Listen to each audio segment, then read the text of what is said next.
Welcome back to Southern Ghost Stories. I'm your host, the American Haunt Historian, Alan Searcy. Today's podcast is brought to you by Pickled Treats and Antiques in Gallatin, Tennessee. Pickled Treats is a one-of-a-kind antique store. It's also incredibly haunted. If you have a paranormal team looking for a fun place to investigate, reach out to Pickled Treats and Antiques and Shauna Little on Facebook. Her rates are reasonable, and it's a very active location. Once again, it's Pickled Treats and Antiques. You can find them on Facebook. So last week, I did 2 shows on some eerie tales from St. Louis. If you enjoyed them, please check out my book, Ghost Stories from Graveyard Tales St. Louis. Well, today, we're going back to my old stomping grounds in Nashville, Tennessee. We'll talk about Barrow Hill. Born in 1784 to a prominent family in North Carolina, Matthew Barrow moved to Georgia as a young man before settling in Middle Tennessee in the mid-1800s.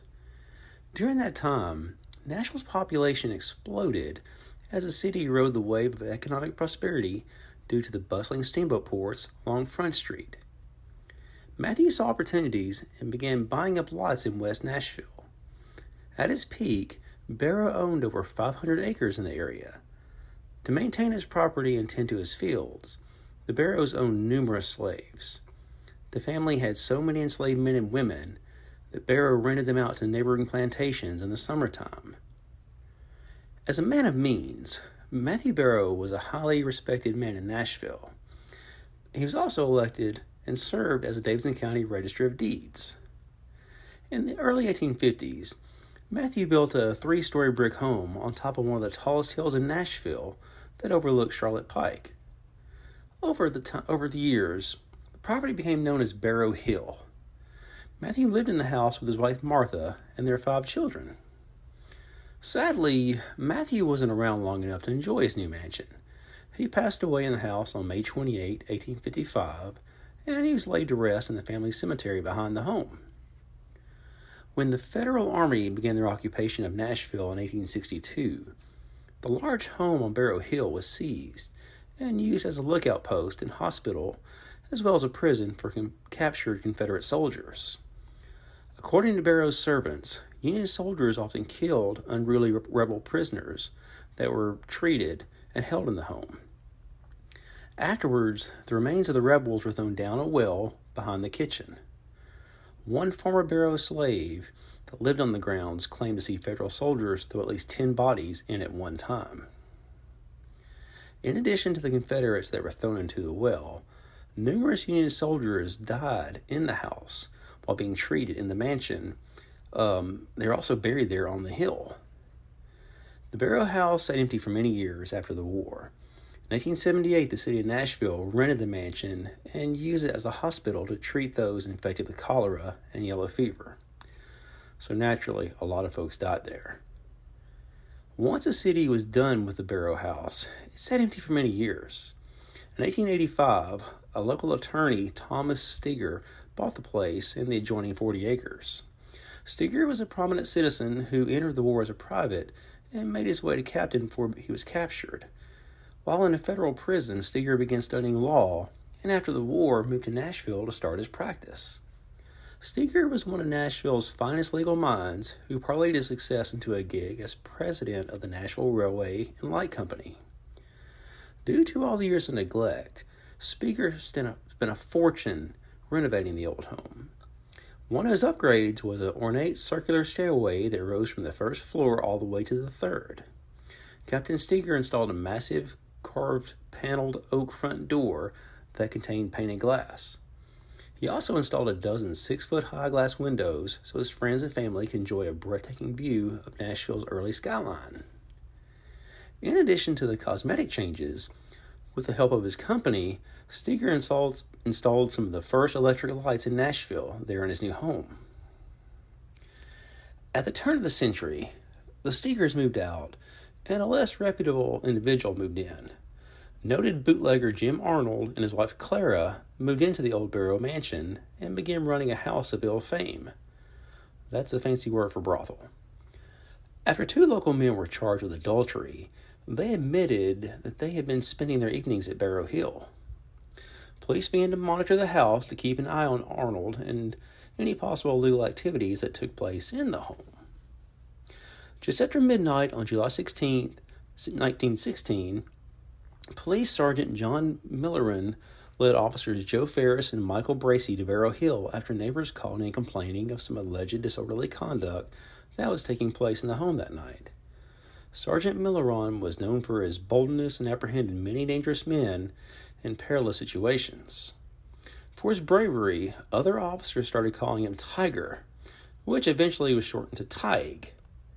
When the police arrived, Tige ordered Officer Ferris to go to the back of the house, and Officer Bracey went to the front of the house, or to the side of the house.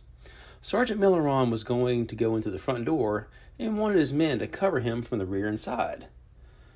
Tige went through the front door, and he banged loudly. To his surprise, he was greeted by Arnold, who was carrying a single-barrel shotgun. Tige explained there were some complaints earlier in the evening, and he wanted to know if it was okay to come inside and look around. Initially, Jim refused, but before he knew it, the fearless police sergeant pushed him aside and barged into his home. As Arnold protested, Tige stormed through the parlor and into the master bedroom, where he found Claire Arnold lying in bed. Enraged that a police officer was walking around their house, Claire began screaming at her husband to shoot the intruder. Sergeant Milleran walked back into the parlor and continued his tour of the house. As soon as the lawman crossed the threshold into the parlor, the thunderous sounds of gunshots erupted through the old cavernous home. Unbeknownst to Jim Arnold, Officer Ferris, who had been watching him argue with Tige through a back window. When things appeared to be getting out of hand, Ferris fired at Arnold and then climbed into a window to check on Sergeant Milleran. As Ferris made his way through the large, murky house, he began to hear the sounds of approaching footsteps. Thinking that Jim Arnold was coming after him, the officer called out and ordered whoever was coming his way to stop immediately. Unfortunately, the footsteps only became more hurried and louder. Fearing for his life, Officer Ferris fired blindly into the hallway and struck Officer Bracey, who he thought was Jim Arnold. Bracey had been shot in the right shoulder, but fortunately, he wasn't severely injured. Room by room, Bracey and Ferris went through the house until they discovered Clara Arnold crying in the parlor. There on the floor, they discovered Tige and Jim lying in a puddle of crimson. Tige was dead from a shotgun wound to the back of the neck, and Jim was unconscious after being shot in the stomach. When authorities arrived on the scene, Jim and Clara Arnold were placed under arrest and then taken to the hospital. While in the medical facility, Jim denied shooting Sergeant Milleran. Yet Clara slipped up and told detectives that her husband acted in self-defense and only fired at Tige after he started cursing at them in their bedroom. Officer Bracey, on the other hand, testified that he was certain that Sergeant Milleran didn't fire at Arnold. In fact, when his gun was examined, authorities found that the gun had not been fired that night. When Jim and Clara Arnold went on trial for murder, he testified that when he greeted Sergeant Milleran at the door, he carried a shotgun. But in his defense, people had been stealing lumber from behind his house. According to Jim, as he accompanied the policeman through the house, he held a lamp in his right hand and was resting the shotgun barrel on his left shoulder. As he left the bedroom, shots rang out and his gun exploded. Jim Arnold insisted that he and Tige were walking through the parlor. He heard a gunshot and his shotgun was knocked out of his hands. In the chaos, the gun discharged and struck Sergeant Milleran in the back of the neck. According to Jim, Officer Ferris caused the death of John Milleran, not him. Backing up his claim, defense's attorneys presented Jim's shotgun as evidence. And like Jim had testified, buried deep in the stock of the gun was a bullet. When the trial went to jury, Claire was found not guilty of being an accomplice to murder. Jim, however, was found guilty of voluntary manslaughter. Jim Arnold's representation immediately filed an appeal and requested a new trial. Fearing a new trial could exonerate Jim, the district attorney struck a deal with the Arnold's attorneys. In exchange for dropping the appeal, Jim received a sentence of 2 to 10 years. So today, the spectacular view of Nashville skyline remains, but the old house is gone. On May 14, 1920, the mansion on Barrow Hill burned to the ground after a stove exploded. Helpless firemen had no choice but to watch the house go up in flames when the horses pulling the heavy fire engines couldn't climb the steep hill. A short time later, remains of those buried in the Barrow family cemetery on top of the hill were dug up and exhumed. They were reinterred at a family plot in Mount Olivet Cemetery. However, the bodies of slaves and fallen soldiers are likely still up there. Currently, the land on top of Barrow Hill is being developed and is going to become a subdivision. So about the ghost stories.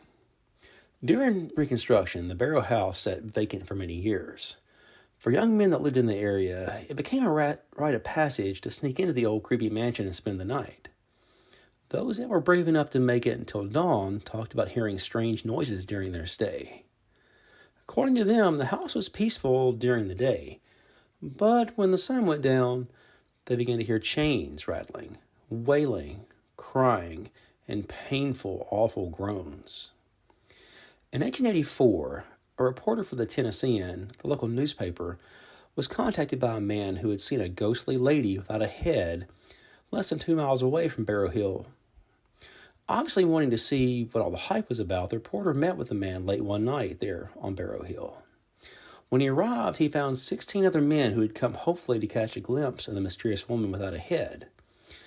As the newspaper man sat around for a few hours, he interviewed every man on the stakeout and learned that most of them had seen the headless female, who was roughly 5 feet tall, that glided across the ground without ever making a sound. That night, the reporter waited for a few hours with the others, but he never saw the headless woman. The tales from the Barrow Hill are legendary, but the only first-hand recollection of an alleged ghost sighting was covered by the Tennessean years later. William Steger, the son of Thomas Steger, who I mentioned earlier, he told a reporter about his lone paranormal experience that took place in the house in the late 19th century when he was a teenager. Late one summer night, William was half asleep, drifting in and out of conscience. As he was trying to go to sleep, a tall, menacing white figure with one yellow eye began to stir. When the phantom noticed William watching him, it slowly began sauntering to the side of his bed. As the mysterious entity got closer and closer, the young man pulled out a revolver from his pillow and began firing blindly in the night. As the shots rang out through the house, a mirror in the corner of the room exploded and shards of glass rained down on the floor. Looking back, William Steger believed what he thought was a spirit was actually the moon's reflection off a window onto a curtain. Although he didn't see a ghost on Barrow Hill, I can only imagine what people who move into the homes where the mansion once stood will now experience, with the graves being right underneath them. Anyway, if you want to learn more about ghost stories in Nashville, I actually have 4 different books about the hauntings of Music City. I worked on a Nashville book for years, and one night I sat down and I realized I had 700 pages. And that's just too big of a book. That's like the size of a Bible. It's quite intimidating to read a book that thick. So I decided to break it up. I had a book about Opryland, which is in, East Nashville. It's an old haunted theme park. I did downtown Nashville, South Nashville, and West Nashville. Still working on North and East. If you have some good ghost stories in North and East Nashville, hit me up. Anyway, but the Nashville books, Southern Ghost Stories, Nashville books can be found on Amazon. Also at Barnes & Noble. The books are also available on Kindle, and they're free to read if you have Kindle Unlimited. All my books are available there. So please like the video on YouTube and subscribe to the podcast. Be sure to follow us on Facebook. You can find me over at Twitter. I'm at ATO Allen, ATOALLEN. I drop some ghost stories, rubbing tales. I put the podcast on there. So I'll be in Johnson City this weekend at Smoky Mountain Terror. Stop by and say hello. It's going to be a really cool horror convention. Lots of guests there and are making appearances from old horror movies. I'll be there signing books and talking to folks. So stop by and say hello. And check back next time. I'm going to do a show about old ghost stories in my hometown of Nashville, Tennessee. One more time, just for fun. I'll see you then.